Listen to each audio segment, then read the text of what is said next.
francophonie est chez toi, et chez toi aujourd'hui, c'est Paris, en France. C'est parti. Bonjour à toutes et à tous, j'espère que vous allez bien. Pendant cette période de crise, on a eu des mots très à la mode comme confinement ou déconfinement, mais aussi pas mal d'anglicismes qui ont le don d'énerver certains linguistes. Et parmi eux, l'un des plus connus, notre professeur Bernard Cercliguini, qui nous attend chez lui à la maison.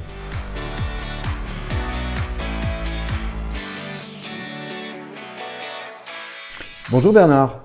Bonjour Yvan. Bernard, on peut le dire, aujourd'hui tu es un homme un petit peu en colère, parce que quand on parle confinement, on entend beaucoup parler anglais.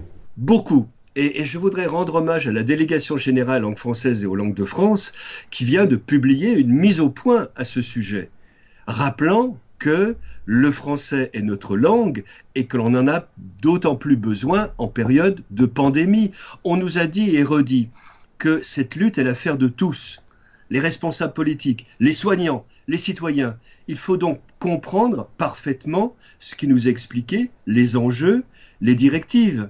Et d'ailleurs, Yvan, le gouvernement français l'a compris en partie, puisqu'il n'a jamais parlé de barrier gestures, mais directement de gestes barrières.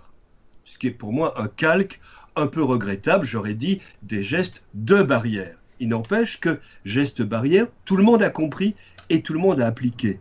Or, nous voyons en ce moment dans la communication gouvernementale des termes difficiles à comprendre, qu'ils proviennent de l'anglais, qu'ils proviennent du français médical. Mais alors j'imagine que les mots comme clapping, l'applaudissement que nous faisons tous les soirs à 20h, distance sociale qui est vraiment un emprunt de l'anglais, tout cela aussi t'énerve. Cluster, c'est un bon exemple. Cluster est un mot pas très fréquent en anglais qui signifie le regroupement. Le regroupement comme une grappe. Alors en médecine, on peut utiliser grappe pour désigner un regroupement de malades. Mais l'idée, c'est de désigner un lieu dans l'espace, éventuellement dans le temps, où se concentrent beaucoup de maladies. Or, on a un mot pour cela en français et dans toutes les langues romanes, c'est la même idée, c'est le foyer. Foyer d'infection, dit-on, en italien, en catalan, en espagnol, etc. Tout le monde comprend, le foyer c'est la chaleur, c'est le resserrement, il faut utiliser foyer.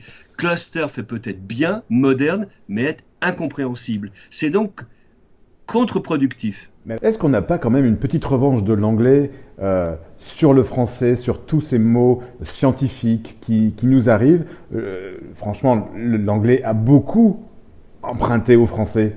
Mais oui, Clémenceau disait l'anglais ce n'est jamais que du français mal prononcé. Et c'est sûr que le vocabulaire médical a commencé d'abord en France, puisqu'on a fait de la médecine en français depuis Ambroise Paré, début du XVIe siècle. Et par ailleurs, le français, nous pouvons en être fiers, est une langue qui a beaucoup produit de vocabulaire médical, qui en a donné au monde. Presque toutes les langues du monde ont des mots formés sur le patronyme Pasteur, pasteurisé, pasteurisation.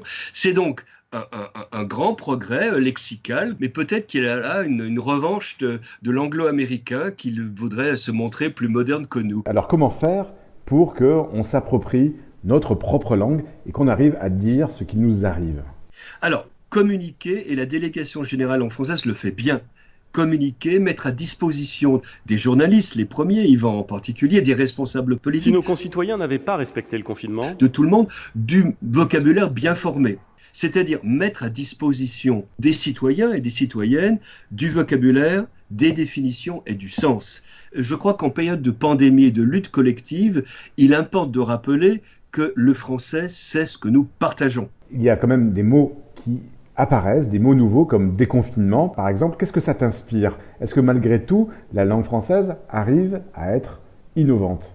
Mais bien sûr, ce qui est curieux, c'est qu'on va emprunter des mots anglais alors que la langue française a tout ce qu'il faut en préfixes, suffixes radicaux pour former des mots. C'est très bien, confinement. On connaissait depuis longtemps les confins, vivre dans les confins, confiné, confinement, déconfinement, on pourrait peut-être avoir reconfinement, voire redéconfinement, ainsi de suite. C'est un mécano lexical bien au point dont le français dispose. Pourquoi aller emprunter des mots ? Le français crée de lui-même une vingtaine de milliers de mots par an, à peu près, dans lequel nous puisons tous les jours, que les dictionnaires usuels valident année après année. Il y a là une richesse lexicale négligée. Là aussi, il faut dire aux francophones, votre langue est vivante et elle est productive. Merci beaucoup Bernard, et puis bonne fin de confinement. Je te souhaite d'être bien déconfiné et ne pas être reconfiné. Merci Yvan, à bientôt. Merci, à bientôt Bernard. Voilà, si vous voulez retrouver toutes les chroniques de Bernard Cerclini, c'est très simple, rendez-vous sur notre site internet et redécouvrez les milliers de mots décortiqués par Bernard dans Merci Professeur. Nous, on se retrouve très bientôt pour un prochain numéro de la francophonie chez toi. D'ici là, prenez soin de vous, masquez-vous et bonne journée à tous sur la planète francophone. Salut!